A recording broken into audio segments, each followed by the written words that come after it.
Hello nursing student, today I am taking the 6th lecture of cognitive process unit 3 of psychology. तो हम लोगों ने पिछले lecture में पढ़ा था लर्निंग के बारे में कि लर्निंग क्या होता है, नेचर्स ऑफ लर्निंग क्या होते हैं, लर्नर्स और लर्निंग का कैरेक्टरिस्टिक क्या होता है और ऐसे कौन कौन से फैक्टर्स हैं जो हमारे लर्निंग प्रोसेस को जो है वो इंक्रीज करता है या फिर डिक्रीज करता है। फिर हम लोगों ने देखा था टाइप्स ऑफ लर्निंग के बारे में। तो यहां तक जो है हम लोगों ने लर्निंग के बारे में पढ़ चुका था। नेक्स्ट जो हमारा टॉपिक है, जिस टॉपिक के बारे में आज हम लोग पढ़ने वाले हैं, उस टॉपिक का नाम है लॉज ऑफ लर्निंग। तो लॉज ऑफ लर्निंग जो है बहुत सारे साइकोलॉजिस्ट के द्वारा दिया गया है और यहां पे हम लोग देखेंगे कि ऐसे कौन कौन से लॉज हैं जो हमारे नेचर्स ऑफ लर्निंग को जो है इफेक्ट करता है और ऐसे कौन कौन से लॉ हैं जिसके वजह से जो है हम किसी चीजों को जो है बहुत आसानी से सीख सकते हैं या फिर किसी चीजों को जो है बहुत आसानी से नहीं सीख सकते हैं।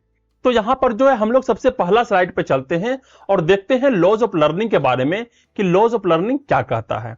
तो सबसे पहला जो लाइन यहां पे आ रहा है वो कह रहा है कि psychologist have identified several principles of learning that explain how people learns more effectively. बहुत सारे साइंटिस्ट आए, उन्होंने जो है बहुत सारे खोज किए और बहुत सारे प्रिंसिपल्स को जो है निकाले लर्निंग के रिलेटेड, जो एक्सप्लेन करता था कि how people learn more effectively. ऐसे कौन कौन से चीज हैं जिसके वजह से जो है कोई पीपल, कोई इंडिविजुअल जो है बहुत आसानी से सीख सकता है। ठीक है, ऐसे कौन से प्रिंसिपल हैं जिसके वजह से कोई इंडिविजुअल जो है बहुत मोस्ट इफेक्टिवली तरीके से जो है वो लर्न कर सकता है। यही चीज को जो है हम लोग लॉज ऑफ लर्निंग में पढ़ेंगे। ठीक है, सेकेंड लाइन कह रहा है कि this laws have been discovered, tested and applied in the practical situation. इन सारे लॉ को जो है डिस्कवर किया गया, डिस्कवर करने के बाद जो है इसको टेस्ट किया गया, फिर जो है इसको रियल लाइफ प्रैक्टिकल सिचुएशन में जो है जाके अप्लाई किया गया। अगर जो है ये अप्लाई करने के बाद जो है सही तरीके से सेट हो जाता था, तभी इसको हम लोग जो है एक थ्योरी के रूप में लाए और इसको पढ़ना स्टार्ट किए। तो आज कुछ ऐसे लॉज ऑफ लर्निंग के बारे में जानेंगे जो हमारे लर्निंग के प्रोसेस को इन्फ्लुएंस करते हैं और हमारे सिलेबस में जो है इंपॉर्टेंट है। तो सबसे पहला जो लॉ यहां पे आता है लर्निंग के बारे में वो है laws of readiness. Okay, second आता है लॉ ऑफ इफेक्ट, थर्ड आता है लॉ ऑफ एक्सरसाइज जिसको लॉ ऑफ यूज भी बोलते हैं, फोर्थ आता है लॉ ऑफ फ्रीक्वेंसी, फिफ्थ आता है लॉ ऑफ डिसयूज, फिर law of recency, law of primacy, law of purpose and law of association. इतने सारे लॉज हैं लर्निंग के और इन सारे लॉज को हम लोग एक एक करके पार्टिकुलरली तरीके से अच्छे से हम लोग समझेंगे, वो भी एग्जांपल के साथ। ठीक है, तो सबसे पहले हम लोग फर्स्ट स्लाइड में चलते हैं और यहां पे देखते हैं law of readiness. Law of readiness क्या होता है? Learners will be more likely to engage in a behaviour if they are ready to learn it. अगर किसी इंडिविजुअल को, किसी पर्सन को कोई चीज सीखना हो तो उसको सीखने के लिए सबसे पहले उसको तैयार होना पड़ेगा, उसको तैयार रहना पड़ेगा कि हमको यह चीज सीखना है। किस किस तरीके से? वो बॉडली तरीके से, मीन फिजिकल तरीके से, मेंटली तरीके से और इमोशनली तरीके से। अगर हर तरीके से एक लर्नर तैयार है लर्निंग करने के लिए तो वो बहुत आसानी से उस चीज को सीख पाएगा। ओके, सेकेंड लाइन कह रहा है कि रिक्वायर ए प्रिपरेटरी एटीट्यूड और माइंडसेट। उस पर्सन का जो है एटीट्यूड और उसका माइंडसेट जो है होना चाहिए या फिर तैयार होना चाहिए कि वो किसी चीज को सीखने वाला है, तो वो आसानी से सीखेगा। थर्ड लाइन कह रहा है कि response follow readily if the nervous system is prepared. Okay, अगर तुम्हारा नर्वस सिस्टम, अगर तुम्हारा मेंटल स्थिति जो है तैयार है कि हमको कोई चीज सीखना है, अगर मेरे सामने कोई चीज आएगा तो उसको हम लोग सही तरीके से रिस्पॉन्स देंगे, तो जो है तुम बहुत अच्छे तरीके से सीख पाओगे। जब भी तुम्हारे पास कोई स्टिमुलस आएगा तुम उसका तुरंत ही जो है रिस्पॉन्स देने में सक्षम होगे। ओके, तो यहां पे हम लोग एक एग्जांपल देखते हैं, जैसे कि है you want to teach a child to ride a bicycle. अब जैसे कि जो है एक बच्चा है और तुम उसको जो है बाइसिकल चलाना सिखाना चाहते हो, मींस साइकिल चलाना सिखाना चाहते हो, तो वो बच्चा कितना जल्दी और कितने आसानी तरीके से उस साइकिल को चलाना सीखेगा वो इस बात पे निर्भर करता है कि वो लड़का, वो बच्चा जो है कितना तैयार है सीखने के लिए। अगर बच्चा पहले से तैयार ही नहीं है तो क्या वो साइकिल चलाना सीख पाएगा? नहीं सीख पाएगा। तो बच्चा किस किस लेवल पे तैयार रहेगा? फिजिकल लेवल पे। फिजिकल लेवल पे जो है उसका बॉडी हेल्दी होना चाहिए, वो जो है थका हुआ नहीं होना चाहिए, उसका जो है पैर सही तरीके से पहुंचना चाहिए, मींस ग्रोथ हो चुका हो, तो वो जो है सीखेगा। दूसरा होता है इमोशनल तरीके से। इमोशनल तरीके से जो है अगर मान लेते हैं वो गिर भी गया तो फिर से उठ करके जो है चलाने के लिए तैयार रहेगा, उसको सीखने के लिए जो है तैयार रहेगा, तभी जो है वो हार नहीं मानेगा और वो एक दिन सीख जाएगा। थर्ड होता है मेंटल तरीके से। मेंटल तरीके से क्या हुआ कि उसको पता होना चाहिए कि कब ब्रेक लगाना है, कब जो है पैडल चलाना है, कब सराउंडिंग को देखना है, इन सारे चीजों को वो ध्यान में रख पाए। तो मेंटली अगर हेल्दी रहेगा तो वो साइकिल को बहुत आसानी तरीके से सीख जाएगा। तो सब मिला के यहां पे एक ही बात आता है कि किसी भी चीज को लर्निंग करने के लिए लर्नर को तैयार होना जरूरी है। यही जो है लॉ ऑफ रेडनेस बोलता है। ओके, तो हम लोग नेक्स्ट स्लाइड में चलते हैं और नेक्स्ट लॉ को देखते हैं जो है लॉ ऑफ इफेक्ट। तो लॉ ऑफ इफेक्ट क्या कहता है कि behaviours followed by satisfying consequences are more likely to be repeated while behaviour followed by unpleasant consequences are less likely to be repeated. Human का जो बिहेवियर होता है कुछ इस तरीके का होता है कि वो अपने हर एक एक्शन का जो है नाइस रिएक्शन चाहता है। ठीक है, वो चाहता है कि जब भी वो काम करे उसको जो है बहुत सारे तारीफ मिले, बहुत सारे गिफ्ट मिले। ठीक है, अगर जो है उसके एक्शन का सही रिएक्शन मिलता है तो वो उस एक्शन को बार बार करना चाहता है। अगर उसी के एक्शन का जो है सही तरीके से रिएक्शन नहीं मिलता है, सेटिस्फाइंग consequences नहीं मिलता है, तो फिर वो उस काम को रिपीट करना नहीं चाहता है। यहीं पे कह रहा है कि जो ह्यूमन का बिहेवियर होता है वो रिपीट करना चाहता है बार बार वैसी चीज को जहां उसको सेटिस्फाइंग consequences मिलते हैं, उसको जो है सही तरीके से जो है रिएक्शन मिलता है, उसको वाहवाही मिलता है। फिर जो है वही बिहेवियर जो है उस चीज को नहीं करना चाहता है जिसमें जो है उसको अनप्लीजेंट consequences मिलते हैं या फिर उसको वाहवाही नहीं मिलते हैं, तारीफ नहीं मिलते हैं, उसके मन के चीज को नहीं मिलता है। तो यहां पर जो है एक नाइस सा एग्जांपल देखते हैं कि an employee complete their work before the deadline. ठीक है, अब जो यहां पे क्या होता है कि एक कंपनी है, वहां पे बहुत सारे इंप्लॉयज होते हैं, फिर सारे इंप्लॉयज को बोला जाता है कि इस डेट के अंदर जो है जो सारे काम को कंप्लीट कर देता है या फिर अपने कोटा को फिल करता है उसको बोनस मिलेगा। ठीक है, तो क्या होता है जो इंप्लॉय जो है कोशिश करता है या फिर बहुत ज्यादा ही मेहनत करता है उस डेडलाइन तक उस काम को खत्म करने के लिए, क्योंकि अगर जो है उस डेडलाइन तक वो उस काम को खत्म करेगा उसको एक्स्ट्रा बोनस मिलेगा, एक्स्ट्रा पैसा मिलेगा या फिर एक्स्ट्रा गिफ्ट मिलेगा। ठीक है, और वही जो है अगर उस कंपनी में जो है वो अगर नहीं कर पाता है तो उसको क्या मिलता है, तारीफ नहीं मिलता है, उसको डांट सुनना पड़ता है या फिर उसको बोनस नहीं मिलता है। तो यहां पे कहा गया है कि लॉ ऑफ इफेक्ट क्या होता है, हर एक चीज का एक इफेक्ट होता है। अगर जो है किसी चीज का इफेक्ट इस तरीके से पड़ रहा है कि उसको फायदा हो रहा है, उसको बोनस मिल रहा है, उसको तारीफ मिल रहा है, तो वो उस चीज को बार बार करना चाहता है। और उसी से अगर उसको जो है लॉस हो रहा है, उसको तारीफ नहीं मिल रहा है, तो फिर वो इस चीज को करना नहीं चाहता है। यही होता है लॉ ऑफ इफेक्ट में। ओके, तो हम लोग नेक्स्ट स्लाइड में चलते हैं और नेक्स्ट लॉ को देखते हैं जो है law of exercise and law of use. ये लॉ क्या बोलता है कि प्रैक्टिस स्ट्रेंथेन नेटिव रिएक्शन। ठीक है, अगर हम लोग किसी चीज का बार बार प्रैक्टिस करें, बार बार जो उसको करते रहे, तो वो हमारे उस रिएक्शन को जो है मजबूत कर देता है। ओके, अगर जो है हम बार बार जो है किसी लैंग्वेज को लिखने का प्रयास करते हैं तो बार बार लिखने के वजह से हम उसको बहुत अच्छे तरीके से लिख पाएंगे। यही बोलता है लॉ ऑफ एक्सरसाइज या फिर law of use. Okay, next यहीं पे कह रहा है कि frequent use of response make it more prompt, easy and certain. अगर किसी चीज को जो है बहुत बार किया जाए, बहुत फ्रीक्वेंटली में किया जाए, तो वह बहुत ही आसान हो जाता है, बहुत ही जो है सामान्य हो जाता है और उसका रिस्पॉन्स जो है बहुत अच्छा मिलता है।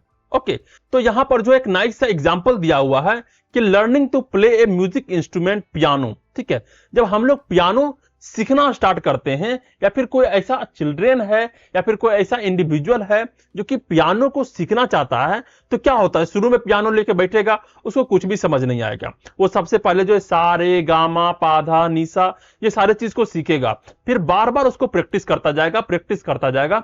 तो प्रैक्टिस करने के वजह से क्या हो जाएगा, उसका रिस्पॉन्स जो है बहुत अच्छा हो जाएगा। अब जो है उसका माइंड जो है वो सारे फिंगर के कंट्रोल को जो है बहुत अच्छे से समझ जाएगा और फिर वो बहुत अच्छे तरीके से पियानो को बजा पाएगा। मीन जो है उसका माइंड जो है बहुत क्विक और बहुत आसानी तरीके से जो है उसको रिस्पॉन्स करेगा ताकि वो जो है पियानो को बहुत अच्छे तरीके से बजा पाए।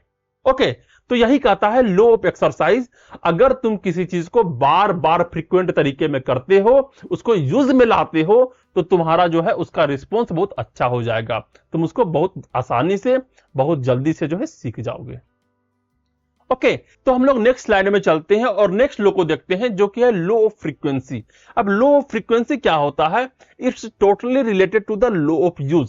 ठीक है, ये पूरी तरीके से जो है लो ऑफ यूज के रिलेटेड ही है। यहां पे कह रहा है कि the more frequently a response is used the stronger the connection become. अगर हम लोग किसी एक रिस्पॉन्स को जो है बहुत बार बार बहुत फ्रीक्वेंटली तरीके से करें तो ये जो है स्ट्रोंग करता है हमारे कनेक्शन को, हमारे लर्निंग के प्रोसेस को। ठीक है, अगर हम लोग जो किसी चीज को बार बार सीखने का प्रयास करते हैं तो हम उसको बहुत अच्छे तरीके से सीख पाते हैं और उसके रिलेटेड जो है हमारा कनेक्शन बहुत स्ट्रोंग हो जाता है। अब जैसे कि यहां पे एक एग्जांपल दिया गया है कि you are learning to speak Spanish, तो तुम जो है स्पेनिश सीखने का प्रयास करते हो। तो सबसे पहले क्या होगा, तुम जाओगे, तुम उसके सारे लेटर्स को पढ़ोगे, लेटर्स को समझोगे और सीखने का प्रयास करोगे। ठीक है, तुम सीख जाओगे। अब सीखने के बाद जो है सबसे बड़ा योगदान ये होता है कि अगर तुम उसको सही तरीके से यूज में लाते हो, किसी से बात करते हो, उसका वोकैबुलरी याद करते हो, उसके ग्रामर को समझते हो, और भी इंपॉर्टेंट होता है कि जो स्पेन से है, जो उसका लैंग्वेज जानता है, तुम उसके साथ बात करो।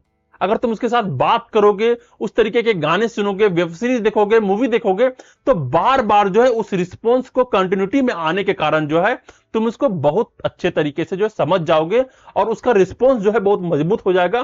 तुम उसको अपने लाइफ में बहुत आसानी से यूज कर सकते हो। ओके, यही कहता है लो ऑफ फ्रीक्वेंसी कि अगर किसी रिस्पॉन्स को जो है तुम बार बार अपने यूज में लाते हो, अगर बार बार जो है अपने लाइफ में यूज में लेते हो, तो तुम जो है उसको बहुत अच्छे तरीके से जो है स्ट्रांगली कमांड कर पाओगे। ओके, नेक्स्ट जो हमारा लो होता है वो है law of disuse. Law of disuse जो है जस्ट उल्टा है लो ऑफ यूज के। लो ऑफ यूज क्या था? अगर हम किसी चीज को बार बार यूज में लाते हैं तो वो हमारा जो है स्ट्रांग होता चला जाएगा। वहीं पे यहां पे कह रहा है कि lack of practice cause learning to decay over time. अगर जो है तुम किसी चीज का प्रैक्टिस बार बार नहीं करते हो तो तुम धीरे धीरे जो है उसको डीके करते चले जाओगे, उसको भूलते चले जाओगे। ओके, नेक्स्ट लाइन कह रहा है कि use strengthen connection, disuse weakened them. ठीक है, जो हमारा यूज है, हमारा लो ऑफ यूज है, वो हमारे कनेक्शन को स्ट्रेंथ देता है, मजबूती देता है। वही जो डिसयूज है वह उसको कमजोर करता है। तो यहीं पर जो एक नाइस सा एग्जांपल दिया हुआ है कि you learn Spanish in high school and were quite fluent but you have not used the language since then. ठीक है, तुम जो है जब हाई स्कूल में थे तो तुम बहुत अच्छे तरीके से जो है स्पेनिश को सीख गए थे और बहुत अच्छे तरीके से उसको बोल रहे थे, लेकिन क्या हुआ, तुमने उसका यूज करना बंद कर दिया, तुमने स्पेनिश बोलना बंद कर दिया। तो क्या होगा, धीरे धीरे जो है तुम उसके वोकैबुलरी भूलना स्टार्ट कर जाओगे, तुम उसके ग्रामर को सही से नहीं पकड़ पाओगे और कुछ दिन के बाद जो है तुम उसको सही से बोल भी नहीं पाओगे। ठीक है, क्योंकि जो है तुम उसको यूज में लाना बंद कर दिए हो। तो यही होता है लो ऑफ डिसयूज। अगर किसी चीज को जो है याद करने के बाद भी जो है अगर तुम उसका रिवीजन नहीं करते हो, तुम उसको अपने लाइफ में यूज में नहीं लाते हो, तो धीरे धीरे जो है उसका डीके होना शुरू हो जाएगा ओवर टाइम। तो यहां तक समझ में आया कि लो ऑफ डिसयूज किसे कहते हैं। तो नेक्स्ट स्लाइड में हम लोग चलते हैं और नेक्स्ट लो को देखते हैं जो कि है law of recency. Law of recency क्या होता है कि related to the law of disuse. ये भी जो है पूरी तरीके से लो ऑफ डिसयूज के रिलेटेड है। ओके, ये कह रहा है कि more recent exercise create a stronger connection. जिस चीज को अभी हम तुरंत किए हो वो चीज हमारे दिमाग में बहुत जल्दी आ जाता है। ठीक है, जिस चीज को हम लोग जितना जल्दी किए हो, जितना रिसेंटली किए हो, उसका कनेक्शन जो है उतना ही ज्यादा स्ट्रोंग होता है। इसका एग्जांपल एक बहुत मस्त सा दूंगा। नेक्स्ट जो यहां पे कह रहा है कि connection weakened gradually through disuse. ठीक है, हमारा कनेक्शन जो है धीरे धीरे वीक होते जाता है अगर हम लोग उसका जो है डिसयूज करते हैं, उसको हम लोग यूज में नहीं लाते हैं। अगर हम किसी चीज को जो है अपने लाइफ के यूज में नहीं लाते हैं तो उसका कनेक्शन जो है धीरे धीरे जो है वो वीक होता चला जाएगा। तो यहां पर जो एक बहुत नाइस एग्जांपल दिया हुआ है कि during the exam you are more likely to recall the information you reviewed last night because it is the most recent in your memory helping you answer the question correctly. ठीक है, तो exam के समय में क्या होता है, जो स्टूडेंट होता है वो रात को जो है बैठ करके पूरा रिवीजन करता है, हर एक चीज को, हर एक क्वेश्चन को देखता है। क्यों देखता है कि अगर वो उस चीज को देख लेगा तो सुबह जब वो एग्जाम देने जाएगा तो उसको बहुत जल्दी याद आ जाएगा या फिर उसका याद जो है बहुत ज्यादा स्ट्रोंग होगा। ओके, तो इसी चीज को जो है लो ऑफ रिसेंसी बोलता है कि जिस चीज को जो है तुम बहुत रिसेंटली किए हो, जिस चीज को जो है बहुत रिसेंटली लर्न किए हो, उसका कनेक्शन जो है तुम्हारा बहुत ज्यादा स्ट्रोंग होता है। ओके, यहां तक समझ में आया? तो नेक्स्ट स्लाइड में चलते हैं और हम लोग नेक्स्ट लॉ को देखते हैं, वो है law of primacy. Law of primacy क्या होता है? ये क्या बोलता है कि first thing learn often create a strong long lasting impression that is difficult to change.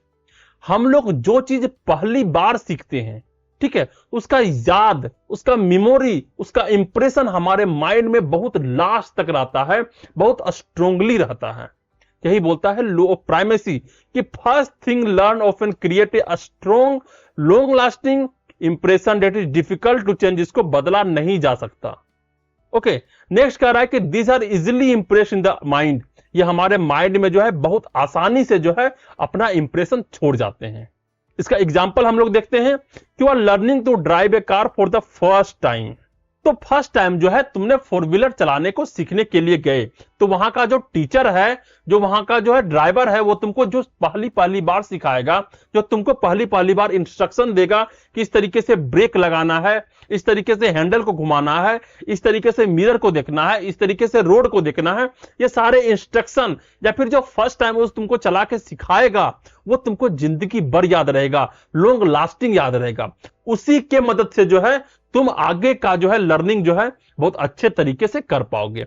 अगर तुम्हारा जो है फर्स्ट डे का इंप्रेशन ही जो है बहुत खराब होगा, तुमको जो बोलेगा तुम नहीं कर पाओगे, तुमसे ये नहीं होगा, ये तुम्हारे लिए बना नहीं है, तुम नहीं कर सकते हो, तो तुम जो है उस चीज को लर्न करने में बहुत टाइम लगाओगे।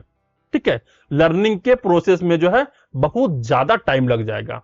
तो यहां पे एक मोटिवेशन का भी रोल होता है। तो लो प्राइमेसी कहता है कि जिस चीज को फर्स्ट टाइम जो है तुम अच्छे तरीके से अगर सीखते हो, तो वो चीज जो है तुमको मजबूत बनाता है और लॉन्ग लास्टिंग तक इंप्रेशन जो है उसका रहता है।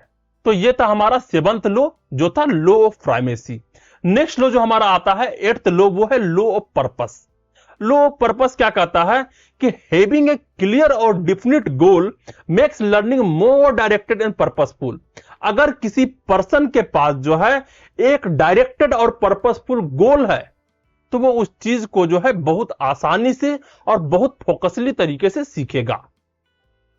ठीक है, हैविंग ए क्लियर और definite goal makes learning more directed and purposeful. अगर किसी पर्सन के पास जो है एक डिफिनिट गोल है, तो उसका लर्निंग जो है बहुत डायरेक्टेड और पर्पसफुल होगा। जैसे यहां पे एक एग्जांपल दिया हुआ है कि a student understand the purpose of learning algebra and how it can be applied in real life scenario in future career.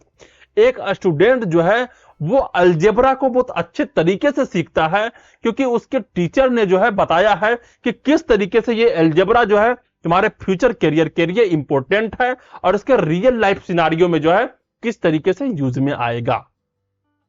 ठीक है, क्योंकि उसके टीचर ने उसके बारे में बताया है, अलजेब्रा के बारे में, कि इसका यूज जो है फ्यूचर में तुमको आने वाला है, इसलिए तुमको इसको सीखना बहुत ज्यादा जरूरी है। इसलिए स्टूडेंट जो है अपना मन से अपना फोकस लगा करके जो है उसको सीखने का प्रयास करेगा।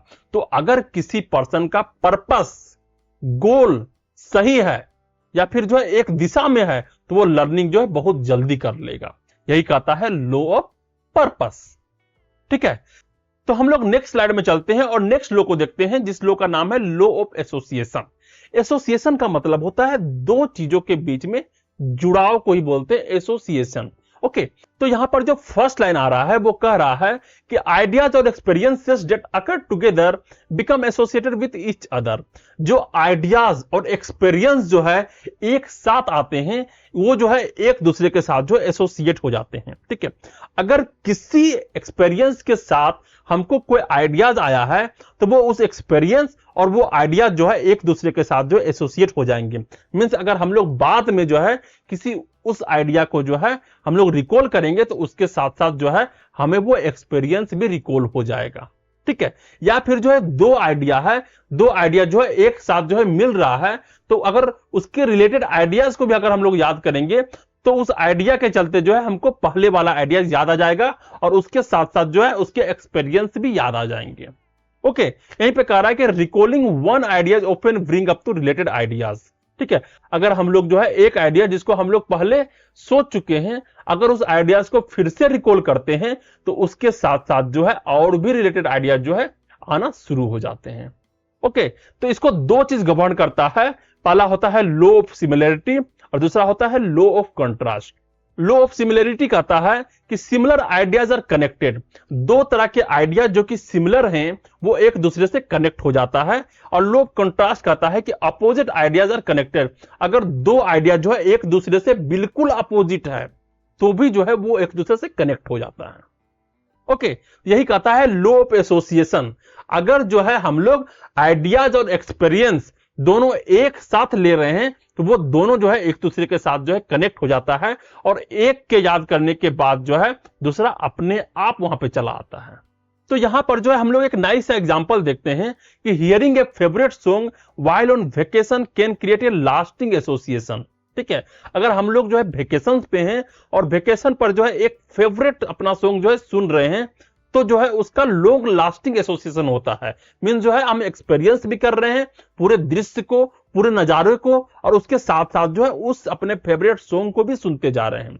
तो क्या होगा, so that hearing the thing again later bring back memory of the enjoyable trip. तो अगर कुछ दिन बाद या कुछ महीना बाद भी अगर फिर से वो सॉन्ग हमारे पास आएगा या फिर हम लोग फिर से वो सॉन्ग सुनेंगे तो हम लोग सिर्फ उस सॉन्ग को ही नहीं सुनेंगे, उसके साथ साथ जो दृश्य, जो नजारे हम लोग देखे थे वो सारे नजारे हमको फिर से याद आना शुरू हो जाएंगे। ओके, यही कहता है लॉ ऑफ एसोसिएशन। अगर हम लोग किसी चीज को किसी एक्सपीरियंस के साथ या फिर किसी दूसरे आइडियाज के साथ मिलकर काम कर रहे हैं तो दोनों एक दूसरे के साथ एसोसिएट हो जाता है। अगर हम लोग को जो है एक चीज याद आ जाएगा तो दूसरा चीज भी जो है अपने आप याद हो जाएगा। इसीलिए जब हम लोग याद करते हैं तो अलग अलग तरीके के जो है न्यूमेरिक्स का जो है प्रयोग करते हैं, जिससे जो है हमें चीजें बहुत ज्यादा तरीके से याद होते हैं, जिसको हम लोग बोलते हैं ट्रिक्स बनाना। ओके, तो यहां पर जो है हम लोग 9 तरीके के लॉज ऑफ लर्निंग को एक एक करके देखा, एक एक करके उसके एग्जाम्पल को समझा। ओके, तो अब जो नेक्स्ट लेक्चर आएगा उसमें हम लोग देखेंगे थ्योरीज ऑफ लर्निंग, जो कि बहुत ज्यादा इंपॉर्टेंट है हमारे लिए। ठीक है, तो यहां तक जो है तुमको ये लेक्चर कैसा लगा, कितना समझ में आया, कितना समझ में नहीं आया, तुमको कमेंट करना है, लाइक करना है इस वीडियो को और शेयर करो अपने ऐसे फ्रेंड को जिसको समझ में नहीं आता है। ठीक है, थैंक यू।